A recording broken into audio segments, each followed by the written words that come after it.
Alright guys, so today we need to talk about First Stand. This is the new international tournament created by Riot Games. It's going to be that first international tournament of the year. We're going to have First Stand, then MSI, then Worlds. This is like the smallest of the tournaments. It's only going to have 5 teams, the number 1 team from all of the 5 major regions competing at it. And now that all of the major regions are finished with their winter split, we know what teams and players are going to be attending this event. That's actually going to start a week from today on March 10th. So I asked you guys, the Sheep Esports fan base, to power rank all of the teams and players from best to worst. We're going to be going over those results in this video today. Everything we do here at Sheep Esports is powered by Holy, and they just sent me a brand new care package of all of their products. I got a couple of these really cute Holy shakers, which I love to use. I got some of their Holy Energy, Holy Hydration, a Holy Iced Tea set, and even these new Holy milkshakes that come in both strawberry and caramel. I'm a huge fan of milkshakes, so I'm definitely going to try these out right now. But yeah, definitely check out Holy in that first link in the description below. Use those discount codes SE5 and SE10 to get a nice little discount on your purchase today. All right, so I'm going to hope that I have this all set up correctly and I'm going to be able to get through it okay. But we're going to start with the teams, power ranking them from best to worst. Again, we have 5 teams. The number 1 team, or the team that ended up winning the split for all 5 major regions. And ranked at the bottom, you guys put the Flying Oyster, the CTBC Flying Oyster. This is the number 1 team from the Asia Pacific region. And again, this roster is Rest and Driver as their 2 top laners. We got Junja in the jungle, we have Hongq, we have Doggo, and we have Kaiwing. Some definitely some players that international fans and people who've been watching League of Legends for a while are going to be familiar with, but you guys do have them at the bottom, which again, there's only 5 teams, so this is overall kind of just like a regional ranking in some ways as well. At number 4, you guys do have Team Liquid. No surprise here. I know Team Liquid was a really strong and hyped up team last year. They didn't always look like the best team in NA. This year they do ultimately end up winning, and I do think they're a team who, if they play their best, they can definitely move up a little bit higher than 4th on this list. But if they don't show up and they show some inconsistencies and stuff like that, they could definitely probably lose to Oysters as well, maybe even be the worst team at this event. Who knows? This is Impact, UMTY, APA, Yan, and Core JJ. At number 3, we do have the European champions. This is going to be K-Corp. Again, K-Corp did not necessarily look like the best team in Europe throughout the year, so again, they're going to have to see which version of K-Corp is going to show up. Is it going to be the team that 3-0 G2, or is it going to be the team that lost to G2 earlier in the playoffs and didn't even necessarily look like the best team? Again, this K-Corp roster is going to be Kana, Yike, Vladdy, Kalista, and Targamas. At number 2, you guys do have Top Esports, obviously coming out of the LPL. This is going to be 369, Kanavi, Cream, Jackie Love, and Crisp. Definitely a very talented and team, and a team with a ton of experience and stuff as well. But then at the top, you guys do have Hanwha Life. This is a team obviously coming out of the LCK. This is Zeus, Peanut, Zeka, Viper, and Delight. A very talented team as well in their own right, and going to be very scary. Both the Korean and Chinese teams are coming into this event looking very scary. It'll be interesting to see who's going to win out between EU and NA. It's going to be interesting to see if anyone loses the Oyster, and it's going to be interesting to see if either K-Corp or Team Liquid can move up these rankings at all. So I'm definitely looking out for that, and that's where you guys have that.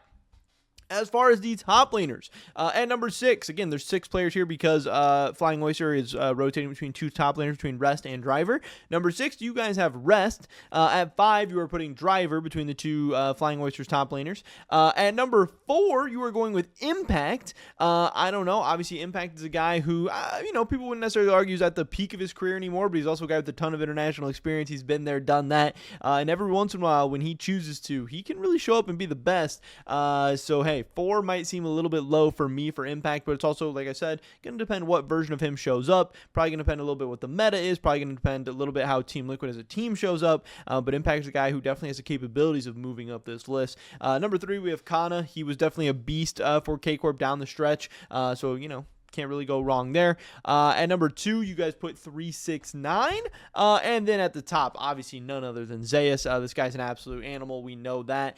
He leaves T1 and he's still just going and winning some LCK titles, going to international events. It'll be interesting to see how he's able to perform now with his new team and new lineup.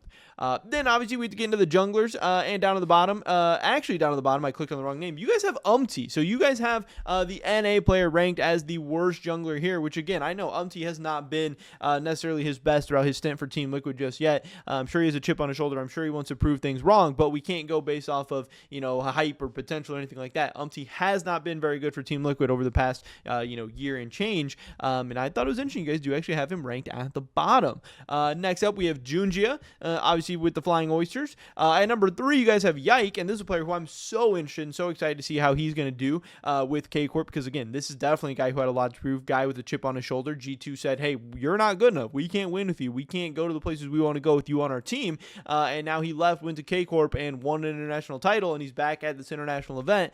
So I'm really curious to see how Yike is going to be able to step up and perform. At number 2, we have Kanavi, and then topping the list for jungle, you guys have Peanut. That means we're going to be getting into the mid laners now, and at the bottom here, you guys have Hong Q with the Flying Oysters.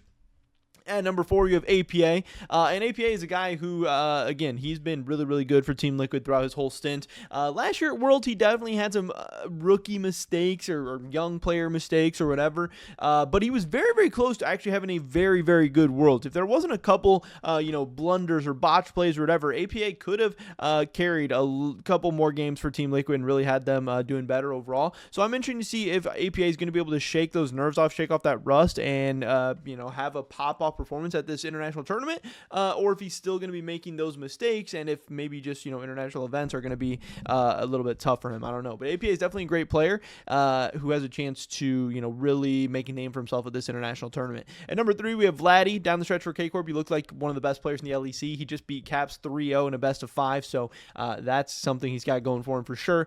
We do have Cream at number 2 and Zika at number 1, the Korean mid laner there, or the mid laner for Korea. And then we have obviously, we're going to be going through the 80 carry list. At the bottom here, we have Doggo. This is a guy who has had some crazy international performances throughout his career. Definitely a guy who could pull off some upsets or shock some people and can definitely carry some games. So let's see how he does. At number 4, we have Jan. And this guy I would probably move up the list a little bit because we do have Kalista at number 3. And I know Kalista's a beast, but this guy is very, very young, very, very inexperienced. We're going to see how he does on the international stage. And Jan was one of the best players in the LCS or in the LTA North or in the LTA overall during the winter split. So I think you guys might be sleeping on Jan a little bit. I know Kalista is hype. I know people are really, really excited for him, but I think Jan's probably going to have a bit better international tournament than him in this one. At number 2, we do have Jackie Love, and finally Viper topping out this list. And then last but not least, getting